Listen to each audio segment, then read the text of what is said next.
उद्योगपति मुकेश अंबानी ने बद्रीनाथ केदारनाथ के किए दर्शन, मंदिर में की विशेष पूजा अर्चना। बद्री केदार मंदिर समिति को दान स्वरूप दिए 10 करोड़ की धनराशि।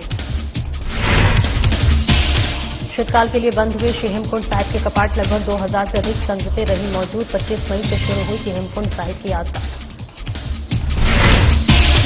देहरादून बीजेपी प्रदेश कोषाध्यक्ष ने प्रदेशवासियों से की अपील, सावधानी और सौहार्दपूर्ण के साथ मनाए दीपावली, कहा खुले स्थानों पर जलाए पटाखे। टिहरी डीएम ने रानी चौरी क्षेत्र का किया से निरीक्षण, चंबा महोत्सव कार्यक्रम को लेकर किया निरीक्षण। कुंज में बने पॉइंट को ठीक करने के दिए निर्देश।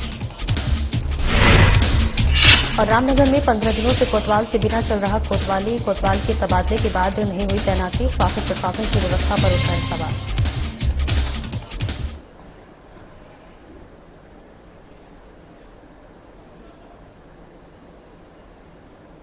नमस्कार, स्वागत है आपका। मैं हूं आपके साथ सपना दीपक मदेशा। बुलेटिन का आगाज करेंगे। उद्योगपति मुकेश अंबानी पहुंचे बाबा बद्री और बाबा केदार के द्वार। जी हां, आपको बता दें कि मंदिर समिति के अध्यक्ष हेमंत द्विवेदी और मुख्य कार्य अधिकारी विजय थापलियाल ने किया भव्य स्वागत। मंदिर में की विशेष पूजा अर्चना, भगवान बद्री विशाल और बाबा केदार का लिया आशीर्वाद। बद्री केदार मंदिर समिति को दान स्वरूप दिए 10 करोड़ रुपए की धनराशि। भगवान बद्री और बाबा केदार के दर्शन करने का मिला सौभाग्य, उद्योगपति मुकेश अंबानी ने कहा। प्रतिवर्ष आता हूं देवभूमि उत्तराखंड, बद्री और केदारधाम में बेहतर व्यवस्थाओं का पर मुख्य सेवक धामी की जमकर प्रशंसा की। धामों में किए जा रहे कार्यों को लेकर धामी का जताया आभार। सीएम पुष्कर के नेतृत्व में आगे बढ़ रहा उत्तराखंड, धामी के नेतृत्व में चौतरफा हो रहे विकास कार्य। भगवान के दर्शन करने के बाद मुकेश अंबानी हुए मुंबई रवाना।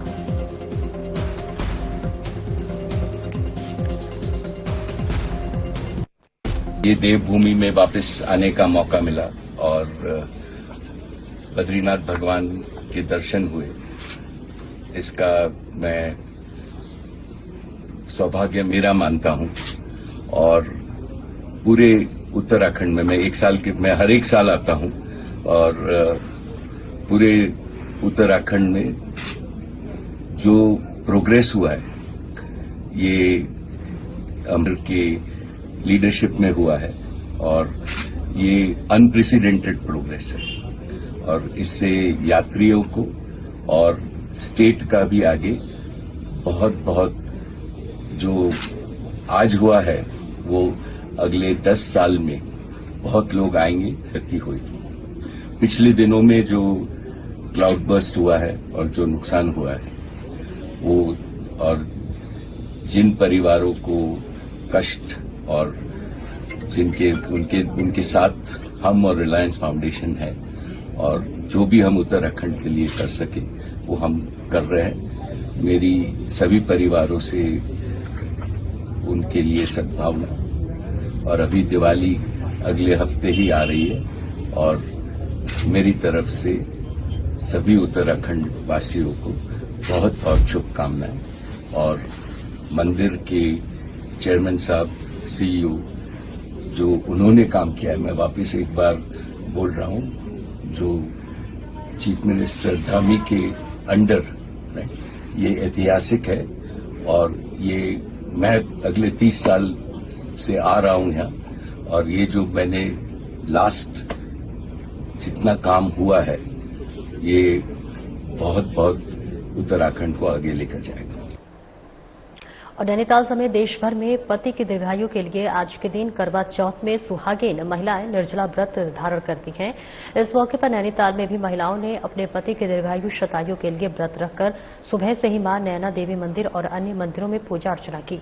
इस अवसर पर कई महिलाओं के साथ उनके पति भी देखे गए, जबकि यहां आपको बता दें कि उत्तराखंड के मुख्यमंत्री पुष्कर सिंह धामी ने करवा चौथ व्रत के उपलक्ष्य में काम कर रही कर्मचारी महिलाओं को आज अवकाश घोषित किया गया था, जिससे महिलाएं काफी प्रसन्न नजर आती हुई देखी गई। महिलाओं द्वारा जो निर्जला व्रत किया, देर शाम को चांद देखने के बाद अपना व्रत तोड़ेंगी और अपने पति के हाथ से जल पिएंगी।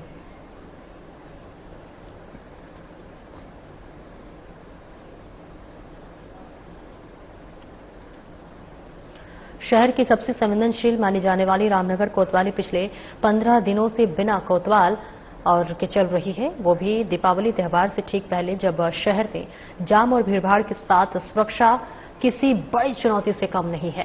4 साल तक रामनगर के कोतवाल रहे अरुण कुमार सैनी के तबादले के बाद से अब तक किसी भी नए अधिकारी की तैनाती नहीं हो पाई है। ये हाल तब है जब रामनगर कोतवाली का क्षेत्र अपराध, ट्रैफिक, जंगल क्षेत्र और पर्यटक सुरक्षा सभी मोर्चों पर बेहद सक्रिय और संवेदनशील माना जाता है। स्थानीय लोगों और व्यापारियों का कहना है कि कोतवाली में जिम्मेदारी संभालने के लिए स्थायी कोतवाल की नियुक्ति नहीं होना शासन प्रशासन की लापरवाही को दर्शाता है। रामनगर शहर में चर्चाओं का बाजार गर्म है। लोग सवाल उठा रहे हैं कि आखिर इस तैनाती में इतनी देर क्यों हो रही है। शहर के जानकारों का कहना है कि कोतवाल पद पर तैनात के लिए खास अधिकारी की तलाश चल रही है। कुछ लोग इसे राजनीतिक खींचतान से जोड़ रहे हैं तो कुछ मानते हैं कि जिले स्तर पर तबादला सूची में नाम तय होने का इंतजार किया जा रहा है।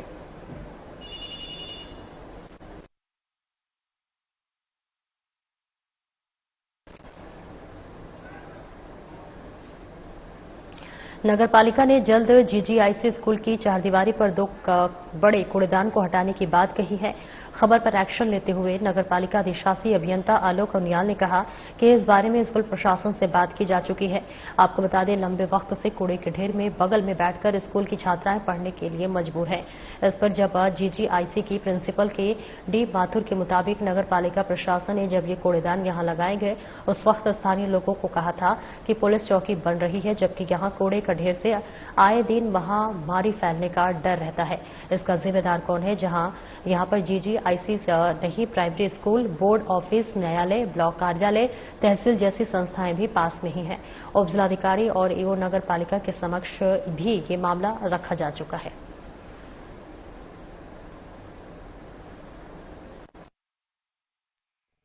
बहुत ही सार्थक वार्ता हुई उनके टीचर्स के साथ, उनके पूरे स्कूल एडमिनिस्ट्रेशन के साथ हमारी बहुत अच्छी बातचीत हुई। उन्होंने अपने कंसर्न्स बताए उसमें कि ये जो पॉइंट होता है इससे इनको क्या दिक्कतें आने वाली हैं। उनकी तरफ से हमें एक चिट्ठी भी आई है और इसमें हम लोग बहुत जल्दी सकारात्मक इसमें हम लोग कार्रवाई करेंगे। हम सर्वे करवाया। एक्चुअली में ये जो पॉइंट होते हैं ये कूड़ादान के रूप में नहीं होते। ये जो हमारा स्ट्रीट स्वीपिंग होती है ये उसको एक कलेक्शन पॉइंट के रूप में होते हैं, जो गाड़ी उसके उठ के चली जाती है। दिन भर ये पॉइंट खाली रहते हैं, परंतु यदि जो जैसे हमारी उनके साथ बहुत सार्थक बात हुई जिसमें उन्होंने अपने कंसर्न्स बताए, तो हम लोग इस पर पॉजिटिवली ही इस पर हम एक्शन लेंगे और बहुत ही जल्दी वहाँ से, क्योंकि थोड़ा सा अभी बिजी चल रहा था क्योंकि मार्केट में भी बहुत ज़्यादा हम लोग आजकल थोड़ा अतिक्रमण वगैरह में हम लोग बिजी थे मार्केटों को रेगुलराइज करने में। इसमें मैं बहुत ही जल्दी पॉजिटिव रिप्लाई करते हुए उसको मैं चाहूँगा कि हम लोग उसको वहाँ से हटवा दें। और वही बीजेपी प्रदेश कोषाध्यक्ष पुनीत मित्तल ने प्रदेशवासियों से अपील की है, जहां आपको बता दें कि उन्होंने कहा कि सावधानी और सौहार्दपूर्ण के साथ मनाए दीपावली पर्व, खुले स्थानों पर जलाए पटाखे, बाजारों में खरीदारी करने जाते समय यातायात नियमों का पालन करें, छोटे वाहनों का ही करें उपयोग। त्योहारों के दौरान खरीदारी के लिए काफी संख्या में लोग पहुंचते हैं बाजार, ऐसे में ट्रैफिक जाम की बनी रहती है समस्या। त्योहारों के दौरान छोटी सी लापरवाही बन सकती है बड़ी दुर्घटना का कारण।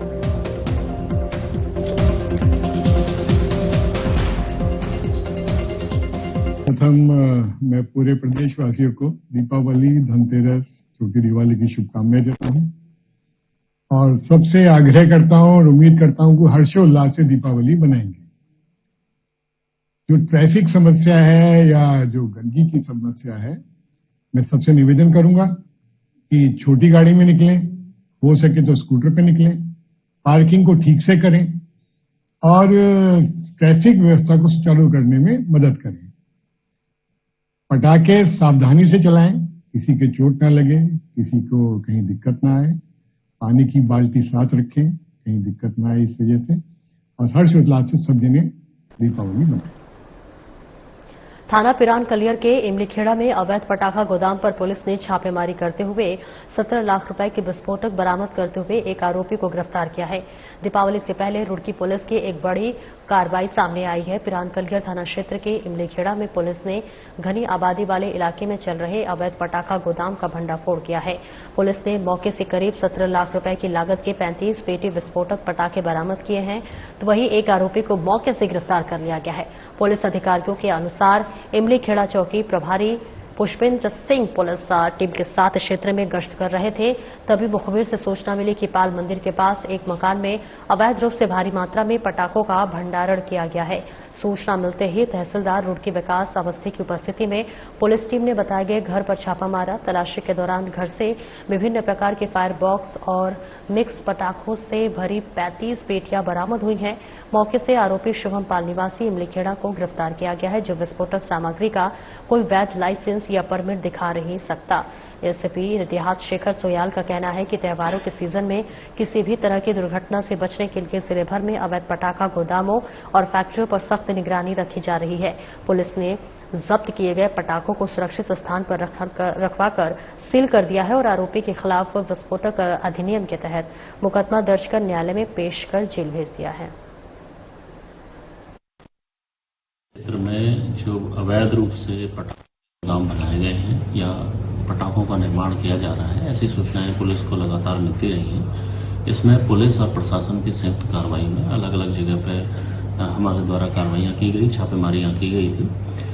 इसमें पिरान कलियर में एक बड़ी कार्रवाई करते हुए हमारे इमलीखेड़ा क्षेत्र में एक घनी आबादी क्षेत्र में एक घर में करीब काफी बड़ी संख्या में अवैध पटाखों का निर्माण किया जा रहा था। तत्काल पुलिस के द्वारा इसमें सीज की कार्रवाई की गई है। आवश्यक वैधानिक कार्रवाई करते हुए करीब 15 से 20 लाख के पटाखों को जब्त किया गया है और उनको नष्ट करने की प्रक्रिया भी आगे की जाएगी और इसी बीच जो अभियुक्त हैं उनके खिलाफ आवश्यक जो वैधानिक कार्रवाई है वो की जाएगी। 3 दिवसीय 23वीं क्षेत्रीय एथलेटिक्स प्रतियोगिता का आज समापन हो गया। मुख्य अतिथि प्रदेश कांग्रेस महासचिव गोदवारी थापले ने विजेता और उप विजेता टीमों को पुरस्कार वितरण किए। इस प्रतियोगिता में मसूरी के 7 हिंदी माध्यमिक विद्यालयों के 250 छात्र छात्राओं ने प्रतिभाग किया। प्रतियोगिता में ओवरऑल चैंपियनशिप श्री सनातन धर्म गर्ल्स इंटर कॉलेज ने जीता। कार्यक्रम का समापन रंगारंग प्रस्तुतियों और पुरस्कार वितरण के साथ किया गया। मुख्य अतिथि गोदावरी थापली ने कहा कि उनका परिवार हमेशा खेलों के प्रति समर्पित रहा है और समय समय पर खेल प्रतिभाओं को बढ़ावा देने के लिए कार्य करते रहते हैं। होटल एसोसिएशन के अध्यक्ष संजय अग्रवाल ने कहा कि सनातन धर्म गर्ल्स इंटर कॉलेज को इस प्रतियोगिता का आयोजन करने का अवसर दिया गया था और आज इसका सफलतापूर्वक समापन कर दिया गया है। बिल्कुल बहुत जरूरी है बच्चों के। हम लोग पूरे ऐसा नहीं कि हम लोग सिर्फ मसूरी विधानसभा में ही करते हैं, हम लोग पूरे जिले में। मेरे हस्बैंड तो बहुत पहले से ही, उपेंद्र सिंह थापली जी बहुत पहले से जैसे स्पोर्ट्स के सामान देना और खेल के प्रति बहुत ज्यादा, क्योंकि वो फुटबॉल के भी एसोसिएशन के भी अध्यक्ष रहे और गेम्स में बहुत ज्यादा, ताकि बच्चे गलत रास्ते पर न जाएं। पर अब ग्राउंड की कितनी समस्या है, लोगों को सुविधा भी तो नहीं मिल रही ना, बच्चे जाएं तो कहाँ जाएंगे। प्रदान किया गया था इस वर्ष हेतु। बहुत ही सफलतापूर्वक ये कार्यक्रम आज जो है समापन की ओर है और हमारी आज मुख्य अतिथि गोदावरी थापली जी हैं, जिन्होंने कि अपना समय हमको दिया और इस कार्यक्रम को सफल बनाने में योगदान दिया। लगभग 250 बच्चों ने इस प्रतियोगिता में प्रतिभाग किया। ये हमारी प्रतियोगिता जो है 19, 20, 21 के लिए फिक्स थी, परंतु इतना खराब मौसम के कारण इसकी जो है डेट्स पोस्टपोन करनी पड़ी। और एक ब्रेक के लिए रोकेंगे, जल्द लौटते हैं।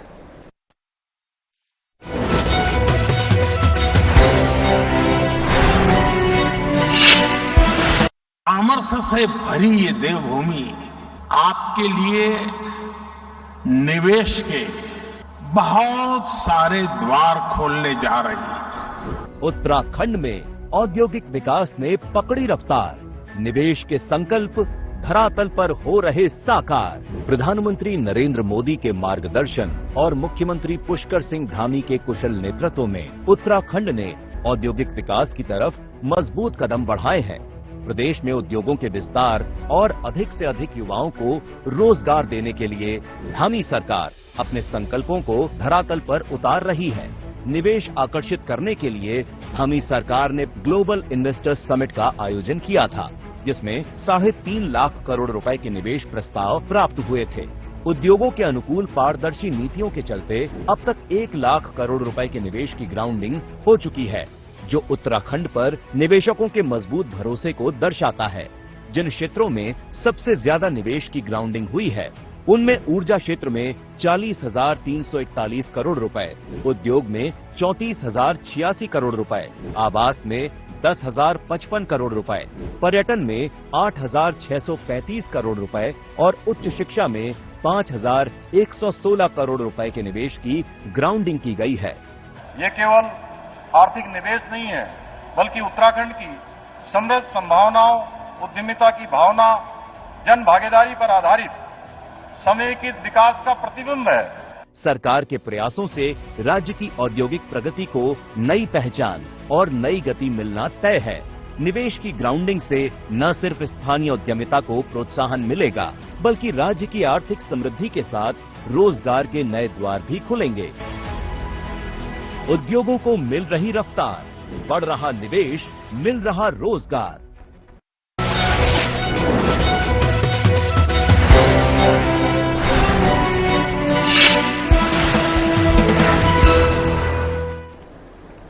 अब ब्रेक के बाद एक बार फिर से स्वागत है आपका। खबरों में आगे बढ़ेंगे। डीएम टिहरी नितिका खंडेलवाल ने बादशाही थौल रानी चौरी क्षेत्र का स्थलीय निरीक्षण किया। इस दौरान डीएम ने ढरसाल गांव में आगामी चंबा महोत्सव कार्यक्रम को लेकर मेला स्थल का निरीक्षण किया। बताते चले अधिशासी अधिकारी नगर पालिका परिषद चंबा को मेला स्थल में साफ सफाई और सीढ़ियों के ठीक करवाने को कहा। साथ ही ग्राउंड के गेट के पास रखी रेत बजरी को हटवाने के लिए कहा। एसडीएम टिहरी को ग्राउंड के आसपास वन भूमि की डिटेल देने के लिए निर्देश दिए गए।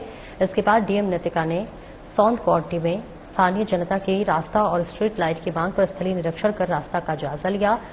ईओ चंबा ने बताया कि स्ट्रीट लाइट की व्यवस्था कर दी गई है। इस दौरान डीएम ने पक्षी कुंज का निरीक्षण कर ईओ चंबा को गंदगी साफ, एसएचओ को क्षेत्र में गश्त करने और वन विभाग को पक्षी कुंज में बने पॉन्ड्स को ठीक करने के निर्देश दिए। वहीं डीएम ने बालिका महाविद्यालय रानी चोरी में भी स्थलीय निरीक्षण किया।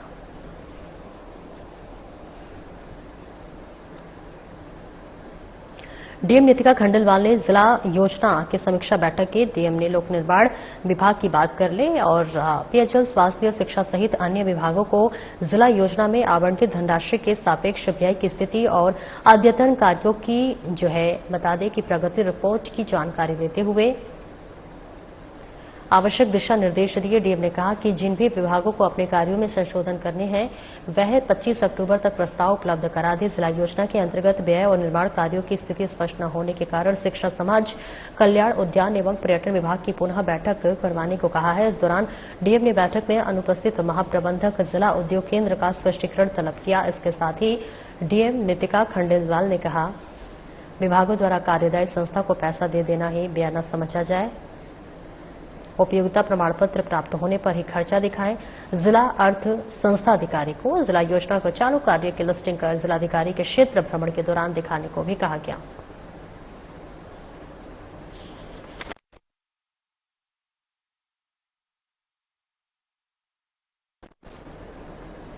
सरस मेले में 5वें दिन उद्योग विभाग के तत्वाधान में औद्योगिक गोष्ठी का आयोजन किया गया, जिसमें विशेषज्ञों ने उद्योग संबंधी विस्तृत जानकारी दी। साथ ही ऋण से संबंधित प्रक्रियाओं और विभागीय योजनाओं में उपलब्ध सब्सिडी की जानकारी भी प्रतिभागियों को दी। कार्यक्रम का संचालन अनुपम सेमवाल ने किया है। सूचना एवं लोक संपर्क विभाग के तत्वाधान में सांस्कृतिक दल श्री देव सुमन नाट्य कला मंच ने समान नागरिक संहिता के संबंध में जन जागरूकता और सांस्कृतिक कार्यक्रमों की प्रस्तुति दी। वहीं युवा कल्याण विभाग के तत्वाधान में सांस्कृतिक दल भिलंगना ने भी सांस्कृतिक कार्यक्रमों की रंगारंग प्रस्तुति दी। यूसीसी कानून हमारी सरकार लाई, यूसीसी कानून हमारी सरकार लाई। और वही विधि विधान के साथ बंद हुए श्री हेमकुंड के कपाट। जी हां, आपको बताते चले कि श्री विधि विधान से शीतकाल के लिए बंद हुए गुरुद्वारा श्री हेमकुंड साहिब के कपाट। सुखमनी साहिब पाठ से हुई समारोह की शुरुआत श्री हरमिंदर साहिब अमृतसर के हथौड़ी रागी भाई मरिंदर सिंह ने किया। कीर्तन अंतिम अरदास के बाद भी श्री गुरु ग्रंथ साहिब जी को लाया गया। गोविंद धाम पंच प्यारों के नेतृत्व में कीर्तन में बोले सो निहाल संत श्री अकाल के जयघोष गूंजे। कपाट बंद होने के अवसर पर लगभग 2000 से अधिक रही संगतें। सूरज की चमक ने समारोह को बनाया और मनोरम। लगभग 3 लाख संगतों ने किए गुरुद्वारा श्री हेमकुंड साहिब दरबार के दर्शन। 25 मई से शुरू हुई थी यात्रा। ट्रस्ट के अध्यक्ष नरेंद्रजीत सिंह बिंद्रा ने राज्यपाल सीएम धामी सहित प्रशासन, पुलिस और एसडीआरएफ का जताया आभार।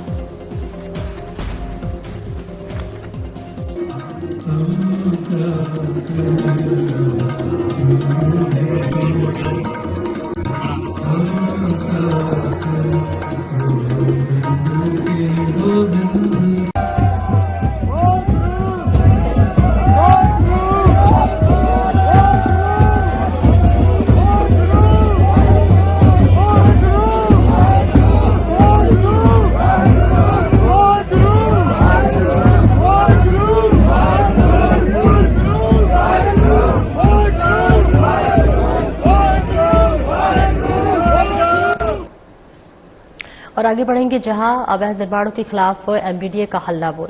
ऋषिकेश में 10 बड़े वाहनों पर बताने की सीलिंग की कार्रवाई की गई है। एसडीएम योगेश मेहरा के आदेशों पर अवैध निर्माणों पर हुई बड़ी कार्रवाई। एमडीडीए की देहरादून से आई टीमों ने पुलिस बल की उपस्थिति में की सीलिंग की कार्रवाई। 4 अवैध निर्माणों को किया जीवनदान। शपथ पत्र देकर 1 सप्ताह में कंपाउंड कराने की बात की। अगर बचाई अपनी जान, जब तक नहीं होगी कंपाउंडिंग तब तक नहीं होगा निर्माण कार्य। चारों अवैध निर्माणों पर निर्माण होने पर रहेगी पैनी नजर। सीलिंग के बाद भी लगातार चलते हैं निर्माण कार्य। निर्माण कार्य होने पर एमडीडीए ऋषिकेश कार्यालय पर लगाते रहते हैं आरोप। सीलिंग होने के बाद भी सुविधा शुल्क लेकर एमडीडीए ऋषिकेश कराता है निर्माण कार्य। साधना टीवी एमडीडीए द्वारा नियमों की अनदेखी कराकर किए जा रहे निर्माण कार्यों की जल्द खोलेगा पोल। जी हां, अवैध निर्माणों से नहीं होगा कोई समझौता। एसडीएम योगेश मेहरा ने कहा, नियमों के विरुद्ध हो रहे निर्माण कार्यों की एसडीएम कार्यालय में करे शिकायत।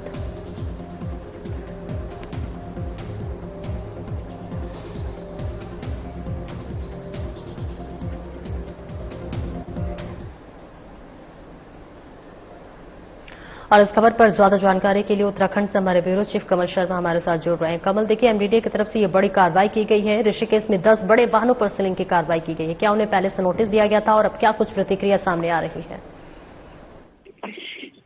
हाँ, सपना कहें तो बड़ी कार्रवाई आज एमडीडीए ने फिर दोबारा से ऋषिकेश में की है। और सबसे बड़ी बात हम कहें कि लगातार कार्रवाई होती रहती है, लेकिन सबसे बड़ी बात है कहीं ना कहीं चीजें भी ऐसी निकल के आ रही हैं कि हम देख रहे हैं कि कार्रवाइयां होती हैं, सीलिंग होती है, लेकिन उसके बाद कहीं ना कहीं फिर हम देखते हैं सीलिंग के बाद यहाँ पर निर्माण कार्य चलता रहता है जो नियमों के विरुद्ध है। और लगातार जब शिकायतें भी होती हैं, थोड़ा असर होता है, थोड़ा नहीं होता। पर हम देख रहे हैं कई चीजें ऐसी भी हैं, अभी भी हम देख रहे हैं कि 4 महानुभाव की यहाँ पर सीलिंग रोकी भी गई है। यहाँ पर कोई 14 सीलिंग होनी थी, 10 सीलिंग हुई है और 4 होनी भी थी, लेकिन उनको 1 हफ्ते का टाइम दिया गया है। फिर शपथ पत्र उनसे लिया गया और उनको कहा गया है कि जल्दी से जल्दी आप इसमें कंपाउंड करा लें, और कंपाउंड अगर नहीं कराया तो फिर सीलिंग की कार्रवाई होगी। लेकिन हम देखते हैं पहले भी एक बार मौका 3 लोगों को यहाँ पर दिया गया था, लेकिन उसके बाद भी कंपाउंड नहीं हुआ। पर आज उसके फिर दोबारा सीलिंग की कार्रवाई की है। तो कहीं चीजें ऐसे निकल के आती हैं कि कहीं ना कहीं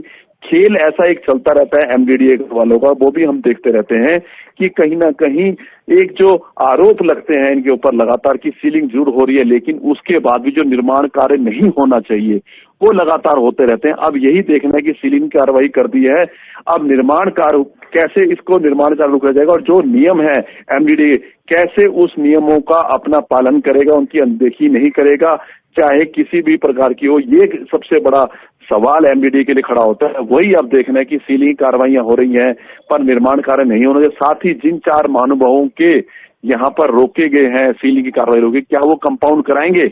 ये चीजें अब देखती रहेंगी। और कई चीजें ऐसी भी हैं जो एमडीडीए के लोग ही और एमडीडीए के नियमों के खिलाफ विपरीत यहाँ बहुत बड़ा काम चल रहा है, बहुत बड़ा खेल चल रहा है, उसका भी हम धीरे धीरे खुलासा करेंगे। चीजें हमारे पास तथ्य सारे निकल के आए हैं और बताया जाएगा कि एमडीडीए खुद ही अधिकारी अपने नियमों की अनदेखी करके उसके नियमों का पालन नहीं कर रहे हैं, घोर उल्लंघन कर रहे हैं। तो ये चीजें भी सामने दर्शकों को लाएंगे, कहीं ना कहीं एमडीडीए के अधिकारी भी कटघरे में जरूर नजर आएंगे। जैसा कि आपने बोला कि एमडीडीए के जो अधिकारी वो भी कटघरे में आएंगे, लेकिन देखिए यहाँ पर आज जैसा आपने कहा कि सीलिंग के बाद भी सुविधा शुल्क लेकर एमडीडीए फिर से निर्माण कार्य शुरू कर देता है। ऐसे में जांच के घेरे में है, कार्रवाई होनी चाहिए। हाँ सपना, बिल्कुल हम देखते रहते हैं लगातार यहाँ पर जो आरोप लगते रहते हैं, लगातार लोग लिखित रूप से शिकायतें दे रहे हैं, लेकिन उसके बावजूद भी कहीं ना कहीं कहाँ कमियां हैं, कहाँ दिखते हैं, क्यों नीचे काम रहे, क्यों उनको रोक दे रहे? और सबसे बड़ी बात मैं ये देख रहा हूँ कि बहुत बड़ा यहाँ पर होगा, 200 गज 250 गज में यहाँ पर फ्लैट्स बनाए जा रहे हैं, और जो फ्लैट्स बन ही नहीं सकते, मतलब आवास घरों का आवास यहाँ पर बनना चाहिए, घरों के नक्शे पर आकर फ्लैट्स बनाए जा रहे हैं, और इसमें बहुत जल्दी कहीं ना कहीं ये सारे तथ्य जुटाए जा रहे हैं, और ये बिल्कुल गलत है, क्योंकि 500 गज 600 गज से नीचे यहाँ फ्लैट नहीं बना सकते, लेकिन 100-200 गज में यहाँ कई मंजिले जो निर्माण किया जा रहा है, और जब इनको बोलो तो ये कहते हैं नहीं जी ये नक्शा पास है। नक्शा पास तो उसने घर बनाने का बनाया, फ्लैट बनाने का नक्शा पास नहीं कराया, और कहीं ना कहीं बहुत बड़ा खेल यहाँ पर चल रहा है। इस खेल के लाभ या तो इनको बताया जाएगा, और ये नहीं माने तो कहीं ना कहीं माने उच्च न्यायालय का सहारा जरूर लिया जाएगा। जो यहाँ पर एमडीडी और उनकी मिली भगत से जो ये काम चल रहे हैं, कहीं ना कहीं इसकी आवाज जरूर उठाई जाएगी। जो ये अवैध निर्माण करता है, जो 10 बड़े अवैध निर्माणों पर सीलिंग की कार्रवाई की गई है, क्या ये नोटिस दिया गया था या फिर इनकी कोई प्रतिक्रिया अब तक सामने आई है? ना एक सपना ही एक बड़ा प्रोसीजर होता है। 2-3 दिन पहले उनको नोटिस दिया जाता है, उनको बताया जाता है कि आप पे सीलिंग करवाई जाएगी, जो आपकी सुनवाई है उस वो पूरी हो चुकी है, और उसमें आपने जो सुनवाई में कोई आपने ऐसा तथ्य नहीं आया कि जिसमें आपकी सीलिंग रोकी जाए। और सबसे बड़ी बात है कि हम देख रहे थे विस्थापित कॉलोनी, वहां के लोगों ने, जनप्रतिनिधियों ने जिस हिसाब से आवाज उठाई है, लगातार एमडीडी के खिलाफ हल्ला बोल किया है, अब कहीं ना कहीं एमडीडी वहां सक्रिय है और वहां पर कार्रवाई शुरू हुई है। लेकिन अब शहर में जो कुकुरमुत्ती की तरह यहाँ पर चीजें बन रही हैं, इस पे कार्रवाई हो गई, ये एक बहुत बड़ा सवाल निशान है। और क्यों नहीं हो रही है कार्रवाई? मैंने कहा ना क्यों नहीं हो रही, मतलब जहां जनता आवाज उठाती है वहीं ये काम करते हैं, और जहां नहीं होता नहीं करते, तो ये भी एक बहुत बड़ा सवाल निशान है। और इस पे भी बहुत जल्दी त्योहारों का जब ये सीजन थोड़ा सा खत्म हो जाए, कहीं ना कहीं इन मामलों को जोर शोर से उछाला जाएगा, और जो इसमें अधिकारी दोषी होंगे उनके खिलाफ अभियान चलाया जाएगा, जरूरत पड़ी तो उच्च न्यायालय का भी सहारा जरूर लिया जाएगा। बिल्कुल, आप नजर बनाए रखें कमल, बहुत बहुत शुक्रिया इस महत्वपूर्ण जानकारी के लिए। फिलहाल इस बुलेटिन में इतना ही, नमस्कार।